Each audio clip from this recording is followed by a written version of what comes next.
Imagina você acordar, entrar no Twitter e ver que alguém tá dizendo que você foi preso. Essa foi a exata mesma situação que aconteceu com o Yu Kamiya, autor de No Game No Life. Ele entrou no Twitter e viu que estavam literalmente dizendo que ele foi preso. E a história é a seguinte, tá? Um cara postou um meme onde o contexto é basicamente otakus descobrindo, né, que alguns autores morreram, e por isso que animes ali com final em aberto nunca mais tiveram uma continuação. E aí um rapaz viu esse meme e foi lá comentar que o autor de No Game No Life, além de ser brasileiro, estava preso, né? Insinuando aí que talvez No Game No Life não tenha ganhado uma continuação por causa disso. Pra quem não sabe, né, o autor de No Game No Life realmente nasceu no Brasil. Ele nasceu em Uberaba, lá em Minas Gerais. Inclusive, o nome dele é Thiago. Só que ele mora no Japão há muito tempo e é casado com uma japonesa. Então ele tem basicamente dupla nacionalidade. Apesar dele realmente ser brasileiro, ele nunca foi preso. Até onde se sabe. Inclusive, o Yu Kamiya foi lá e comentou no post do rapaz dizendo que nem ele mesmo sabia que tinha sido preso, né? Brincando ali com a situação. Muito provavelmente, eu acho que esse rapaz aí confundiu o Yu Kamiya com o autor de Log Horizon, que é um anime isekai interligado a jogos e tudo mais, onde o autor foi preso por causa de sonegação fiscal. Lá no Japão, você sonegar imposto é muito mais sério do que você imagina, tá? Se tem uma coisa que prende no Japão, com certeza é sonegar imposto. Lá o bagulho funciona de um jeito muito mais hardcore do que aqui. Inclusive, o rapaz até fez um outro tweet, né, dizendo que tinha lido em algum lugar que o autor de No Game No Life tinha sido preso e tudo mais, e pediu desculpa,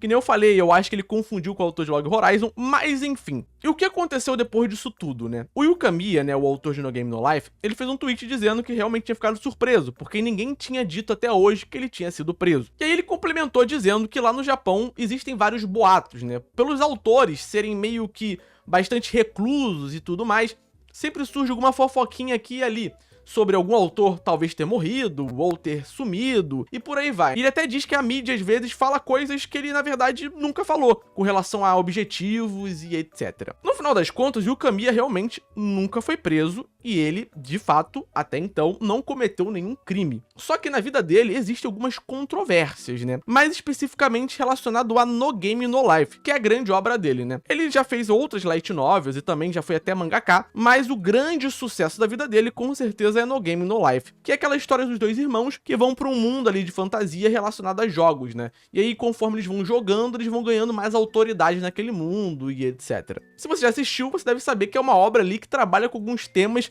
que são bem polêmicos, né? Principalmente com relação à sexualização infantil e também a questão do incesto entre os irmãos, né? Porque, apesar de não ter um relacionamento incestuoso entre os dois, rola uma tensão esquisita entre eles durante vários momentos, e eles até chegam a se beijar. Tem uma justificativa ali no anime pra eles se beijarem, mas aconteceu. Sem contar que a irmã dele é uma menor de idade, ela tem abaixo de 14 anos de idade, e ele já é um maior de idade. Então é tudo muito esquisito. E as maiores controvérsias com relação a No Game No Life e o Kamiya surgem a partir disso. O No Game No Life, ele é uma light novel que ele foi duramente censurado em alguns países, justamente por conta dessa questão da sexualização infantil. Muitas personagens com aparência infantil ou que são crianças, elas são muito sexualizadas na light novel. Então acabou que em alguns países, como China e Malásia, onde eles têm uma política maior com relação a controlar esse tipo de coisa, acabou tendo esse tipo de censura. Inclusive na Amazon, isso também aconteceu. Algumas light novels dele foram retiradas dali. Sem contar que existem grupos de direitos humanos que criticam a light novel, dentre outros mangás e animes também que trabalham esse tipo de tema, porque eles dizem que apesar de ser ficção, sexualização infantil acaba gerando impactos negativos na sociedade em geral. Você concordando ou não com esse tipo de coisa, é bastante evidente que, de fato, se você pega pra poder assistir No Game No Life, ou ver o mangá, ou ler a light novel, você meio que vê que tem muitas coisas depravadas envolvendo ali menores de idade, ou pessoas com aparência de menor de idade, né? E na minha visão, isso realmente é algo extremamente problemático. Eu não sei a opinião de vocês aí, vocês podem até comentar, mas eu acho algo muito degenerado você fazer esse tipo de coisa com crianças, né? Principalmente, é um bagulho bem pesado, na minha opinião. Só que a cultura lolicon é muito presente no Japão. Você com certeza deve ter visto algum anime, mangá, ou light novel, ou até mesmo algum jogo japonês que tem esse tipo de coisa. Acontece que a questão do lolicon no Japão, ela é muito mais profunda e complexa do que a gente imagina. E é por isso que obras como No Game No Life existem e fazem muito sucesso no Japão. A palavra lolicon, ela é uma abreviação do termo inglês Lolita Complex, que surge ali do livro russo Lolita, que é sobre um homem que tem uma relação obsessiva com uma garota. No contexto japonês, a palavra lolicon, ela também está relacionada a esse tipo de coisa, mas especificamente a personagens fictícias, né? com aparência infantilizada ou crianças. Só que o grande problema disso tudo é que essas crianças fictícias ou personagens com aparência de criança, elas são extremamente sexualizadas. E aí que nasce, né, toda a problemática com relação à cultura lolicon no Japão. Lá para a década de 70, no Japão, explodiu a cultura kawaii, a cultura que cultua coisas fofas. Tá sempre relacionado à juventude e fofura. E desde a década de 70, a cultura kawaii influencia diretamente desde a mídia até a moda do Japão. E foi a partir desse contexto que surgem os personagens com aparência fofinha, com os olhos grandes, com roupinhas fofinhas e com uma aparência mais infantil, porque o infantil é fofo. E foi a partir da década de 80 que começou a surgir hentais, onde existiam ali personagens com uma aparência de loli, que seria o termo ali de uma personagem infantilizada e que ao mesmo tempo é sexualizada. Então surgiu como um subgênero e a partir disso acabou se popularizando com o tempo. A cultura japonesa é muito diferente da nossa. Lá no Japão, os caras basicamente separam completamente realidade de ficção. Para eles, o que acontece na ficção fica na ficção, mesmo que sejam coisas horríveis ou que possam, de alguma forma, acabar incitando as pessoas. Só que esse tipo de coisa, tanto por parte de alguns japoneses quanto por parte da comunidade internacional, é muito criticada, porque eles dizem que mesmo sendo ficção, esse tipo de situação pode acabar sim influenciando pessoas e acabar tendo um impacto muito negativo na sociedade. Até porque, como nesse exemplo, está relacionado diretamente à sexualização infantil. Então é algo muito pesado e muito sério. Devido a esse tipo de crítica e tudo mais, em 2010, no Japão, tentaram passar uma lei onde proibia conteúdo envolvendo sexualização infantil em obras de mídia, como animes, mangás e jogos. Só que não foi pra frente por causa da crítica de muitos autores de mangá, light novel e animadores no geral, porque eles afirmavam que isso era um precedente para poder acabar com a liberdade artística e de expressão dos autores, porque no início iria proibir esse tipo de coisa, mas no futuro iria proibir outras coisas específicas também. E isso poderia acabar afetando ali outros nichos, né, como o caso de animes hentai ou ecchi, que acabam tendo ali personagens loli ou elementos lolicon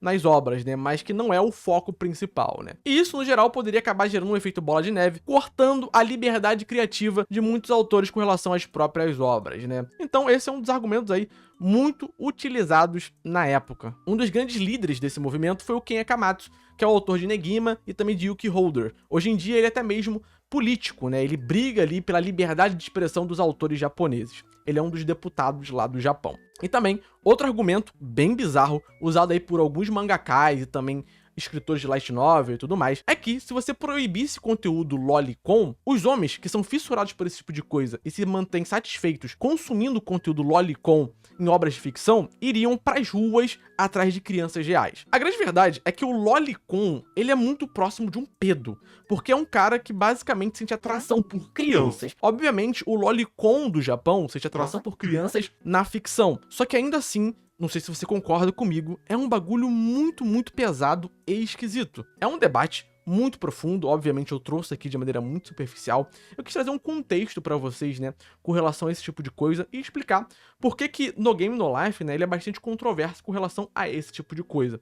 Porque apesar, né, de algumas pessoas concordarem ou não com a questão da cultura lolicon e tudo mais, é muito importante trazer um contexto também, né, pra vocês também saberem aí do que a gente tá falando, né. Então comenta aí se você curtiu aí esse contexto da parada, né, e se você já sabia dessas coisas, se você concorda, né, com a existência dessa cultura lolicon, ou se você também acha algo bizarro e que talvez, né, seria interessante dar uma podada nesse tipo de coisa. Que nem eu falei, outra controvérsia aí de No Game No Life, mas que não é um crime, né, e que também não seria motivo pra poder censurar, no caso, é a questão da relação incestuosa entre os irmãos.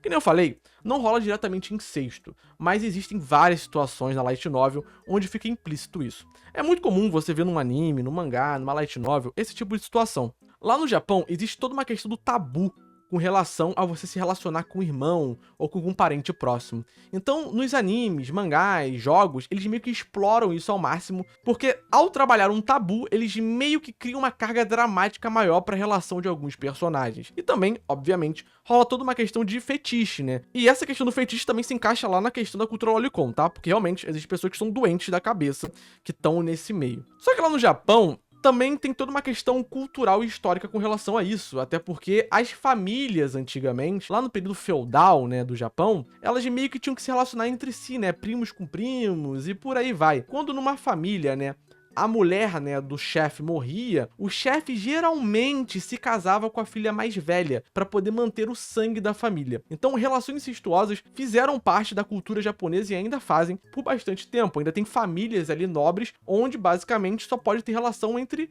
eles próprios, né, entre primos e tudo mais para poder manter o sangue e a linhagem. Uma parada que eu esqueci de falar é que essa questão do incesto, ela também é muito validada pela própria mitologia japonesa, como é no caso ali do Izanagi e da Izanami, que são irmãos e que são os criadores das ilhas do Japão. E eles basicamente têm um relacionamento, né? Então esse tipo de mito, né, apesar de ser algo simbólico, pode ter influenciado a visão cultural do Japão sobre esse tipo de tema envolvendo incesto e relacionamento entre pessoas da mesma família. Só queria deixar esse adendo porque eu esqueci de comentar, eu acho que seria interessante ter isso a mais no contexto geral da coisa. Obviamente, isso não é algo exclusivo do Japão, né? Isso acontece e aconteceu em vários países, e também se a gente for pegar a história mundial para poder ver, né, vai notar que aconteceu em muitas culturas, né? Mas é uma questão bastante polêmica e controversa, né? E lá no Japão é bastante comum, né, a gente ver esse tipo de coisa, né? É até um pouco irritante, eu diria, né, essa questão do incesto, né, em muitas obras e tudo mais, porque realmente é algo que vai pro lado do fetiche e é muito esquisito, né? É sempre uma relação ali de respeito entre os irmãos, mas que às vezes tem uma pinta de romance, uma tensão sexual, é sempre algo muito bizarro com relação a isso, né? E uma forma que eles contornam isso nas obras, né, geralmente é fazendo com que eles não sejam parentes de sangue. É sempre uma mãe que tem um filho e um pai que tem uma filha, e aí os pais, né, começam a namorar, e aí os filhos começam a morar junto, puberdade, e por aí vai, né? É sempre uma desculpinha que eles arrumam ali pra poder inserir esse tipo de coisa. É algo que faz parte da cultura japonesa, é algo que, apesar dos pesares, faz parte da indústria de entretenimento do Japão. Então, né, apesar de realmente ser esquisito, a gente entende, né? Mas uma parada engraçada sobre isso é que o incesto, por muitas pessoas, é considerado algo hediondo, né? E quando a gente cita outras coisas que tem em anime que realmente deveria ser considerado hediondo, como, por exemplo, a própria cultura lolicon, a galera meio que passa um pano. Mas quando é uma situação de incesto, eles botam numa prateleira como se fosse realmente um crime. Então, é uma reflexão que eu deixo pra vocês, né? Apesar de ser esquisito e realmente é algo muito bizarro, né, e às vezes até nojento, não é um crime. Só que a cultura lolicon, né, que tá muito associada à sexualização infantil, né, e que, obviamente, isso abre margem, talvez, pra muitos crimes acontecerem, muita gente aí acaba passando pano, dizendo que é ficção e etc. Então fica aí, né, o pensamento, né, e comenta até o que você acha disso. Lá no Japão, existe um mercado gigantesco relacionado a isso. Existem muitos nichos e subnichos no Japão, e em alguns nichos a cultura lolicon é muito popular, tal como a cultura ali do incesto, né? Então é por isso que muitas obras com incesto, lolis e etc. acabam surgindo cada vez mais. E também acabou meio que virando arquétipos narrativos ali, ter esse tipo de personagem ou ter esse tipo de situação, né? Então, obras com esse tipo de coisa acabam vendendo mais, dependendo do contexto. Então, muitos autores, né, para poder se consagrar ou conseguir uma carreira estável, acabam inserindo esse tipo de personagem, né? Como é o caso aí, por exemplo, das obras hoje em dia de Isekai, né, de Tensei, né, onde o cara revive em outro mundo, vai pra outro mundo. Às vezes tem obras ali que nem precisavam ter esse tipo de temática, mas tem essa temática ali só pra poder ter a categoria Isekai ali pra poder vender mais, né.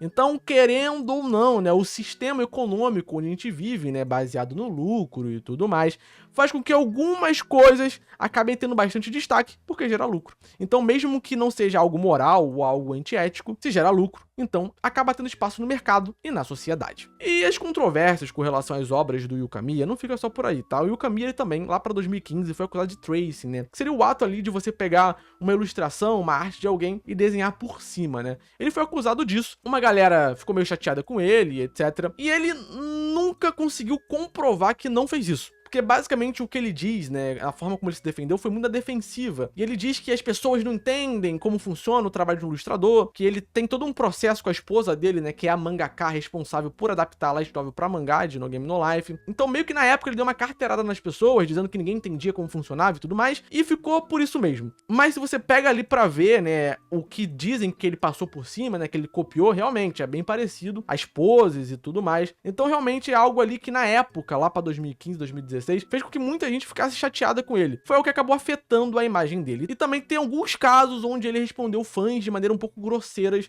na internet. E somado a esse caso aí da resposta, dele ser basicamente uma carteirada, né, muita gente meio que criou uma antipatia com relação a ele, né. Então existem controvérsias com relação ao Yuka Miya, né, tanto essa questão da censura da light novel, a questão dos temas que são trabalhados na light novel dele e também toda essa questão do tracing, né. É um vídeo aí que começa a partir de um tweet, né, ou mostra aqui todo o contexto, etc. E eu achei interessante falar mais sobre essas coisas, porque eu vi aqui uma oportunidade de trabalhar temas que talvez eu não tivesse tanta oportunidade em outros vídeos, né? Tanto com relação a essa questão da cultura lolicon, da questão do incesto no Japão, e por aí vai, né? Então eu espero que vocês tenham gostado desse vídeo. É um vídeo aí onde eu tento trazer um contexto, né, maior das coisas e etc, um contexto histórico, né? Obviamente, muito simplificado, né? Eu fiz um resumo de tudo, pra também ficar palatável, não ficar um bagulho chato, né? Um documentário, né? Porque no final das contas é um vídeo de entretenimento, onde eu trago aí ideias, debates, reflexões, para vocês que estão assistindo esse vídeo pensarem um pouquinho, né? E verem se faz sentido ou não.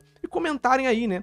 Vamos usar o campo de comentários desse vídeo pra gente poder debater algumas ideias, sempre com muito respeito, obviamente. Então, no final das contas, o Yu Kamiya não foi preso. Apesar de ter polêmicas aí com relação a ele tá com a ficha limpa, tá? E só pra constar, esse vídeo não é um ataque ao Yu Kamiya, obviamente, e também eu não tô acusando ele de nada, tá? Eu só citei aqui controvérsias que surgiram com relação à obra dele com o passar dos anos e também aproveitei essas controvérsias pra poder debater alguns temas aqui, né? Porque tem pessoas até que não gostam muito do Yu Kamiya, que falam que ele é uma vergonha pro Brasil, né, que nem querem considerar ele brasileiro, porque dizem que as obras dele, né, como No Game No Life, tem toda essa questão do lolicon e tudo mais, e que é algo muito negativo, né. Algumas pessoas são bem extremistas com relação a isso e com relação ao Yu Kamiya, né. Muito obrigado se você assistiu o vídeo até aqui, deixa o seu like se você gostou do vídeo, e se inscreve no canal, porque vai ter bastante vídeo esse ano, e eu prometo, tá, vai ser só vídeo legal. Eu prometo, hein, tô prometendo aqui. Muito obrigado por ter assistido até aqui, e eu te vejo no próximo vídeo.